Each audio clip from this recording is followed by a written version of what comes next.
Ito na nga pala yung after nating nakalkal yun at na-restore yung chicken pipe na muffler natin guys.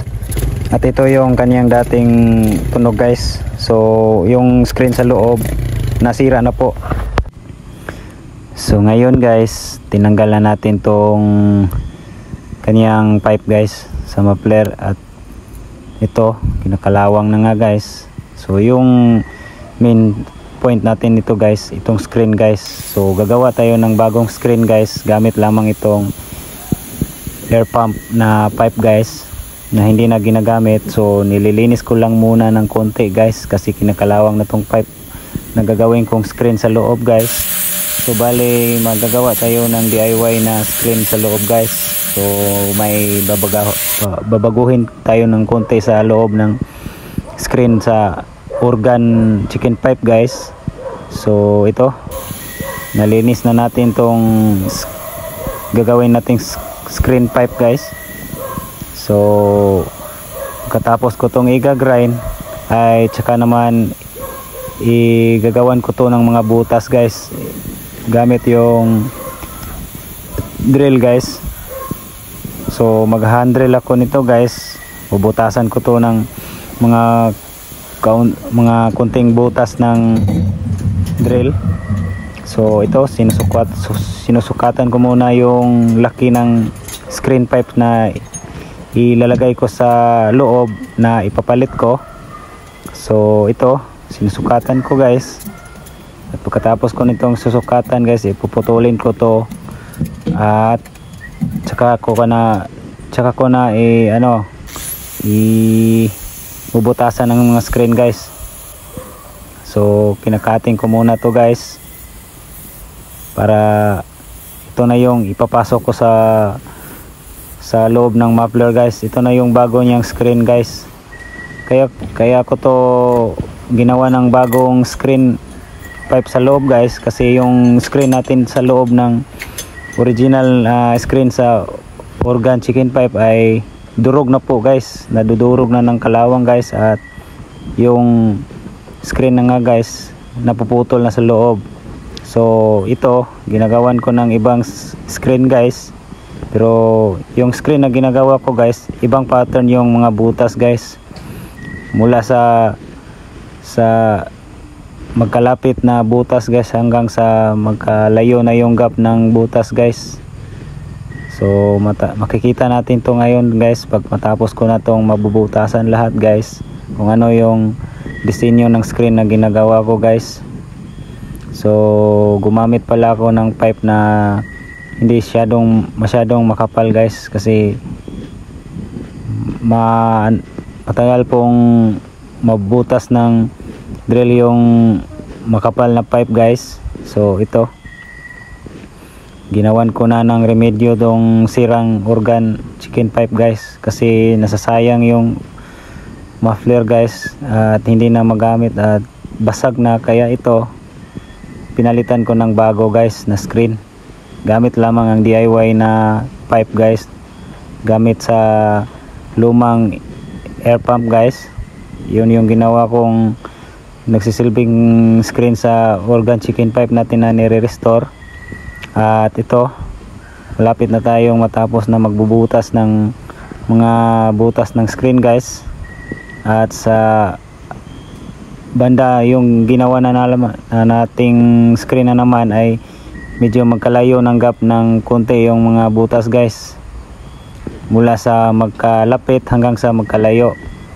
So ito malapit na tayong matapos na magbubutas ng screen guys, at maikabit na rin natin tong mamaya.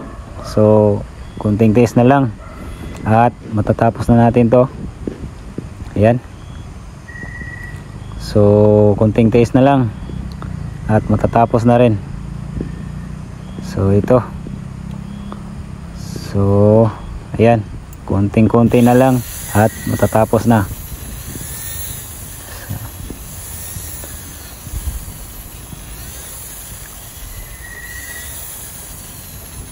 So ayan, natapos na natin gawin tong screen guys.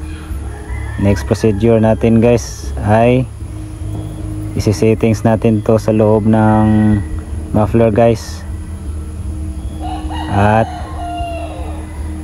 ibabalik na rin natin yung mga fiber nito guys. So fiber cloth nya. So tinanggal muna natin yung takip guys, kasi papasok natin tong screen, bagong screen na ginagawa natin guys. Niremedyohan lang natin tong muffler na organ chicken pipe, kasi ayun, wala nang screen sa loob guys. At ito, tatanggalin natin tong kaniyang mga fiber guys, fiber cloth. At ito na ngayon guys, ito yung natira sa screen sa loob guys. Sobrang durog na po guys, kaya dapat na nating palitan.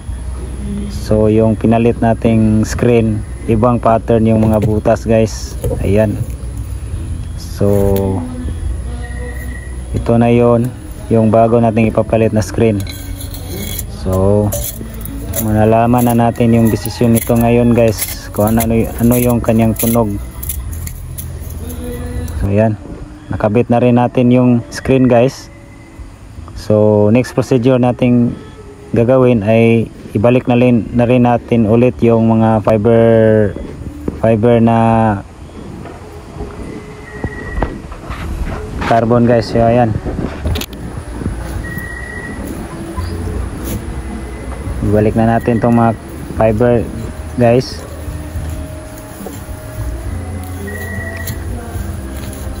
So ayan,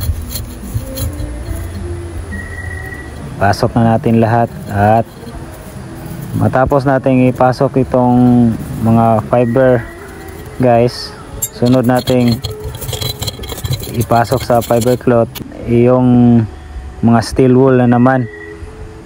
So ayan, yung steel wool ay ibabalik rin natin ito ulit guys. Ito yung panghuli na ikakabit natin guys. So yan, pinapasok na natin yung steel wool guys. So medyo kulang yung steel wool natin guys, so hindi natin dinikit ng sobra. So ayan, ibalik na rin natin yung steel wool guys. So ayan, napasok na natin lahat ng steel wool. Next procedure ay balik natin tong takip guys. Ayan, ibabalik na natin ang takip ng ating organ chicken pipe. Malalaman na natin kung ano talaga yung bagong tunog nito guys, kung kagaya ba to ng Raider FI guys. So malalaman na natin at madidesisyonan na natin kung ano, pasado ba siya guys, pasado ba siya sa ating DIY na remedyo guys. Ipasok na natin lahat ng fiber at saka yung steel wool, at ito na rin, nilagay na natin yung takip.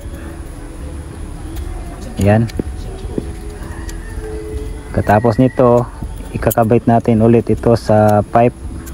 Ayan, so nagsimula na akong ikabit ito guys. So iti-testing na namin. Let's do the rapapam.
So hanggang dito na lang pala yung video natin guys. Hope na enjoy kayo sa aking remedyo DIY sa ating mga muffler na mga sira na guys, na pwede pang maremedyo at maiayos at mai-restore guys.